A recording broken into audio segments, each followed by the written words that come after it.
शिक्षक अभिभावक गोष्ठी की अध्यक्षता कर रहे नेशनल पब्लिक स्कूल सह कोचिंग सेंटर के व्यवस्थापक श्री जितेंद्र कुमार जी, इस विद्यालय के सभी शिक्षक शिक्षिकागण और इस विद्यालय से जुड़े हुए तमाम बच्चों के माता पिता, अभिभावकगण, छात्र और छात्राओं, हम सभी बहुत देर से अपने बच्चों के बारे में और उनके विकास के बारे में आपस में विचार विमर्श कर रहे थे। शिक्षक और शिक्षिकाओं ने अभिभावकों और माता पिता के प्रति जो उनकी अपेक्षा है उन्होंने अपनी बात रखी और माता पिता और अभिभावकों ने विद्यालय से और शिक्षक शिक्षिकाओं से जो अपेक्षाएं हैं उन्हें रखी। कुल मिलाकर अगर देखा जाए तो यह जो चर्चा परिचर्चा हुई है, यह मुख्य रूप से हमारे जो देश का जो स्वर्णिम भविष्य है, जिसको हम कहते हैं देश का कर्णधार, हम उसकी पढ़ाई लिखाई की व्यवस्था कैसे करें, उसके पालन पोषण की व्यवस्था हम कैसे करें, उसकी देख रेख हम कैसे करें, उसको किस तरह से दिशा निर्देशित हम करें, इसके संबंध में हम लोगों ने चर्चा की। कुछ बातें जो अभिभावकों से संबंधित है और कुछ बातें जो शिक्षक और शिक्षिकाओं से संबंधित है और कुछ बातें जो विद्यालय प्रबंधन से संबंधित है, उनको हम लोग बारी बारी से रखना चाह रहे हैं। सबसे पहले मैं चर्चा करना चाहूंगा कि विद्यालय का जो प्रबंधन है वहीं से हम शुरू करते हैं कि विद्यालय का जो प्रबंधन है वह मोटा मोटी तौर पर ये अभ्यास करते हैं, प्रयास करते हैं कि हमारे पास जितने भी बच्चे आए हम उन सारे बच्चों का उचित देखभाल करें और उनके पढ़ाई लिखाई से संबंधित उचित व्यवस्था करें, उनके खेलकूद से संबंधित, उनके सर्वांगीण विकास से संबंधित हमसे जो कुछ भी बन पड़ेगा हम वो व्यवस्था करेंगे। और उस क्रम में यहाँ जो भी व्यवस्था है हम देख रहे हैं धीरे धीरे काफी अच्छी व्यवस्था होती जा रही है। बच्चे लोगों के लिए उनकी जो कठिनाइयां हैं उनके निवारण के लिए हमारे जो विद्यालय के व्यवस्थापक हैं वो लगे हुए हैं, दिन रात लगे हुए रहते हैं कि किस तरह से इन बच्चों को हम सुविधा दें। अब है शिक्षक और शिक्षिकाओं से संबंधित, तो हम लोग ये देख रहे हैं यहाँ की जो शिक्षिकाएं, अभी कई हमारी शिक्षिकाओं ने बात करते हुए ये कहा कि हम लोग बहुत मेहनत इन पर करते हैं और एक होता है घर का माहौल जिसमें बच्चे माता पिता के नजदीक जिस तरह से रहते हैं, जिस तरह से वो मम्मी का प्यार घर पर पाते हैं, उस तरह का प्रेम और स्नेह का माहौल यहाँ भी देने का प्रयास इन शिक्षिकाओं के द्वारा की जा रही है। हम समझते हैं कि छोटे छोटे बच्चे, 3 साल 4 साल के बच्चे, 5 साल के बच्चे जो माता के अंचल से, माता की गोद से यहाँ विद्यालय में आते हैं और उन्हें यह बिल्कुल एहसास है, यहाँ की शिक्षिकाओं को बिल्कुल एहसास है कि हम वैसा ही प्रेम और स्नेह, वैसा ही वात्सल्य इन बच्चों को दें ताकि ये बच्चे घर जैसा महसूस करें। और इसमें ये शिक्षिकाएं काफी सफल हैं। हम देख रहे हैं कि किस तरह से इन्हें खेल खेल में शिक्षा इनके द्वारा दी जा रही है।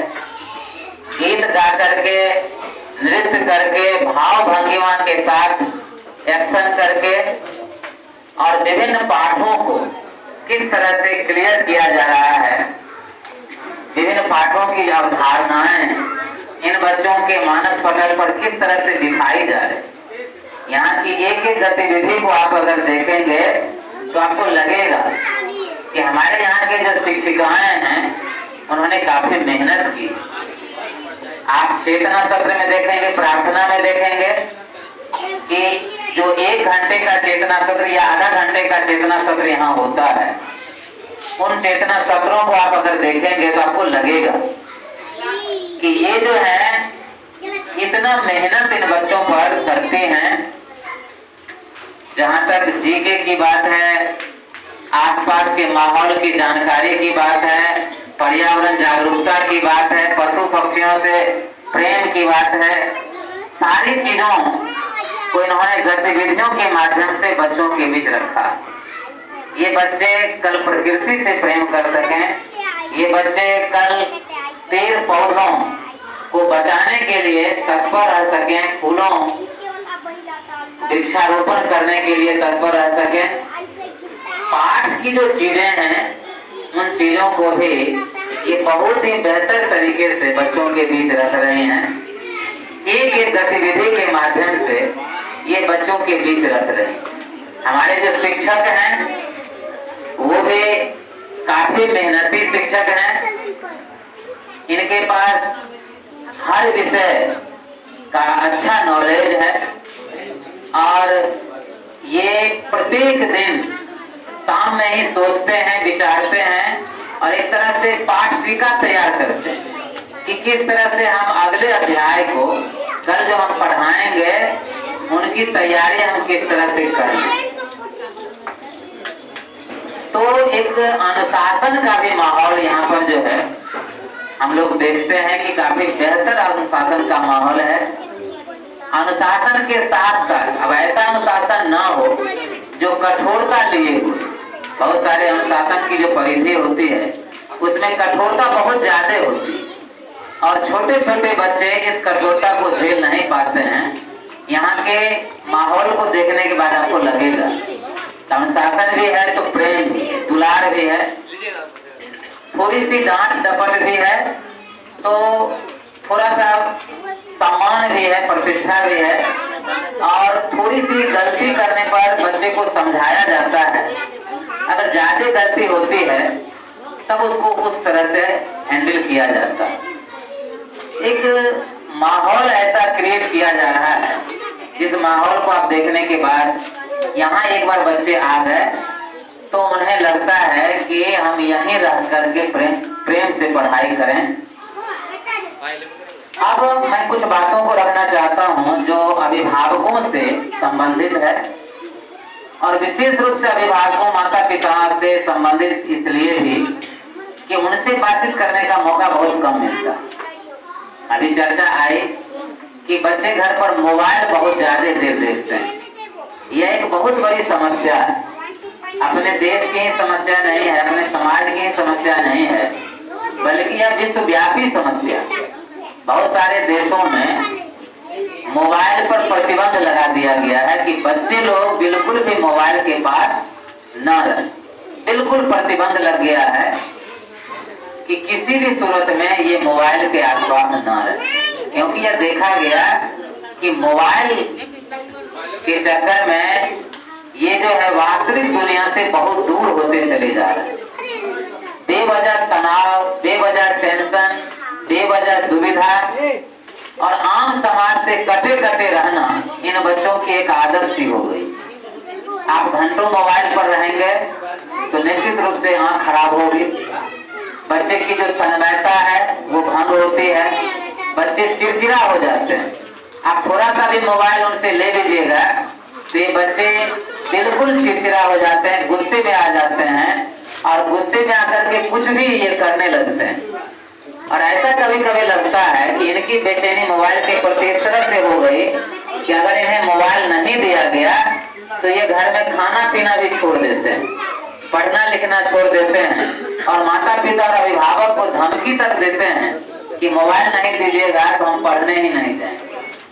तो एक तरह से बहुत बड़ी चीज आ गई है हम लोगों के बीच कि किस तरह से इन बच्चों को मोबाइल से हम दूर रख सकते। तो धीरे धीरे ये प्रयास हम लोगों को करना है कि एक सीमा के बाद इन्हें मोबाइल के प्रति हम आज़ादी नहीं दें और धीरे धीरे हम मोबाइल कम से कम ये बच्चे उपयोग करें, इस पर ज्यादा से ज्यादा ध्यान दें। अब है कि हमारे कुछ जो माता पिता हैं, कुछ गार्जियंस हैं, उनके पास समय नहीं। वो अक्सर कहते हैं कि देखिए सर, बच्चे को तो मैं दे दिया लेकिन मेरे पास उतना समय नहीं है कि मैं इनके लिए थोड़ा समय निकाल सकूं। आप ही ज्यादा से ज्यादा इन बच्चों का केयर कीजिए, आप ही ज्यादा से ज्यादा इन बच्चों का ध्यान दीजिए।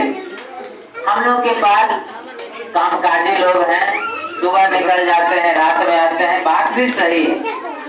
बहुत सारे अभिभावक हैं जिनके पास वाकई समय नहीं, न माँ के पास समय है, न पिता के पास समय है, न उनके किसी अभिभावक के पास समय है।